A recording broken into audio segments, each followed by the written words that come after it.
welcome back. My name is Sangeeta Mehta and you're watching my channel, My English Magazine. Today I explain to you noun. What is the definition of noun? Noun किसे कहते हैं? So I explain to you about the noun. Okay. So noun is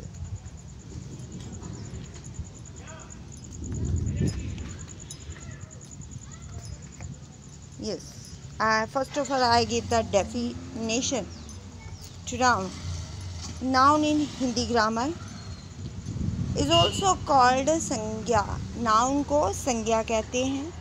The main purpose of noun is to help structuring a sentence and provides the complete information of a person, place or thing. It is important part of Devanagari script as well as part of speech.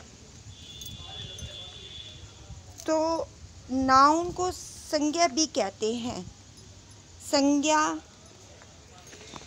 वाक्य संरचना में मदद करता है. संज्ञा का मुख्य उद्देश्य है कि किसी भी व्यक्ति, स्थान और वस्तु की पूरी जानकारी प्रदान करता है. संज्ञा देवनागरी लिपि और शब्द के प्रकार का महत्वपूर्ण हिस्सा है. Definition: The name of person, place or thing is called as a noun. किसी भी व्यक्ति, स्थान और वस्तु के नाम को संज्ञा कहते हैं. तो इस तरह से it is very simple. The name of a person, place or thing is called as a noun. So guys, for example, Ram, noun, because this is a name. Table, noun, this is the name. Kursi, chair, noun, this is the name.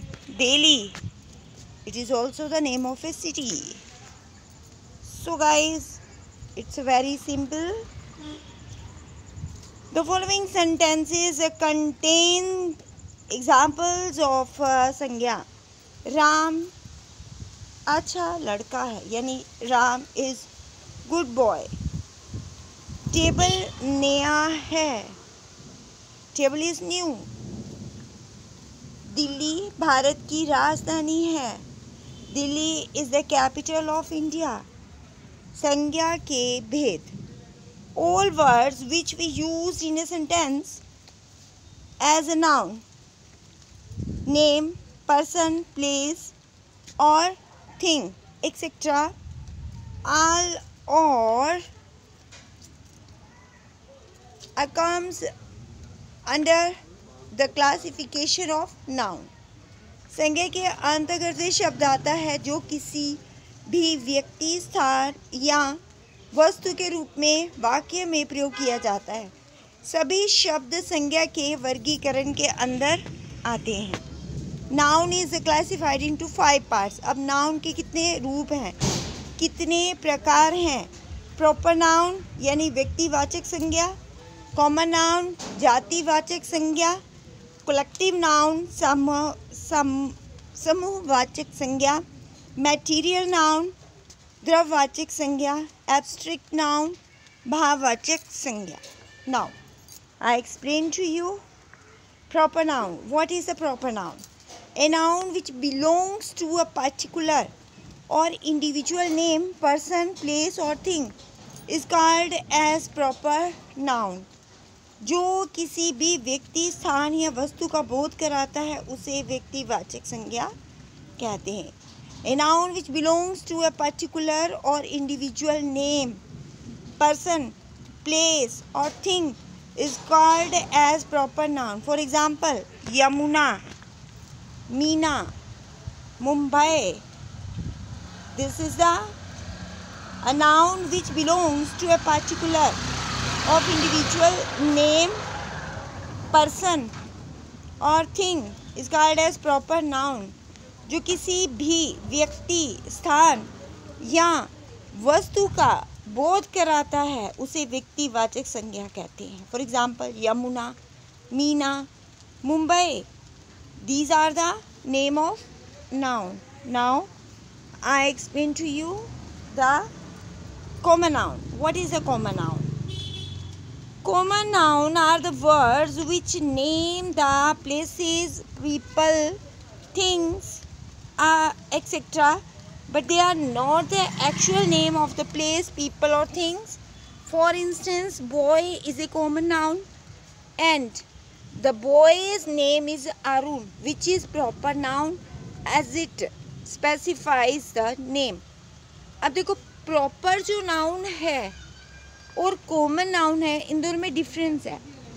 जैसे Meena is playing, Yamuna is a river name, तो this is the name. लेकिन common noun होता है जातिवाचक संज्ञा. अब यहाँ पर मैं आपको बताऊंगी. For instance boy is a common thing. For instance boy is a common noun. तो कॉमन जो थिंग है वो क्या है? वो कॉमन नाउन है. जैसे नाम जिनमें जाति भर का बोध हो उसे जातिवाचक संज्ञा कहते हैं. देखिए आज के लिए इतनी काफ़ी है. आपको कॉमन नाउन मैंने बहुत अच्छे से समझाया. कॉमन और प्रॉपर नाउन में डिफरेंस है तो दोनों नाउन ही है. जो कॉमन नाउन है वो एक कैटेगरी, एक जाति को, एक कैटेगरी को बताता है, एक जाति को बताता है. जैसे बॉय क्या है, सारे के सारे बॉयज उसी में आएंगे. तो बॉय, BOY बॉय, ये क्या है? ये है कॉमन नाउन. अब Arun, this is the name of a noun, तो this is the proper noun. Okay, so this is the difference between the both. Thank you guys, you're watching my channel, my English magazine. Thank you.